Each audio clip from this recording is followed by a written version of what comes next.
রক্ত দিয়েছি, বঙ্গুত্ব বরণ করেছে এবং বহু মানুষ এখন পর্যন্ত নিরাপত্তাহীনতায় ভুগতেছে। এবং আমরা চেয়েছিলাম 5ই আগস্টের পরে আমাদের এই দেশে একটি সুষ্ঠু নির্বাচন হবে। নির্বাচনের মাধ্যমে দেশে একটি গণতান্ত্রিক সরকার প্রতিষ্ঠিত হবে। আমরা লক্ষ্য করেছি এই অন্তর্বর্তীকালীন সরকার সম্পূর্ণ ব্যর্থ।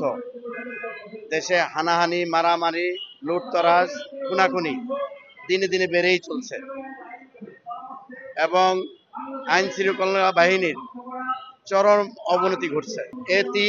এরই ফলশ্রুতিতে আমরা বাংলাদেশ সাংস্কৃতিক জোট মনে করি জরুরি ভিত্তিতে বাংলাদেশে একটি নির্বাচন প্রয়োজন। এই নির্বাচনের মাধ্যমে আগামী দিনে যে সরকার প্রতিষ্ঠিত হবে সেই সরকার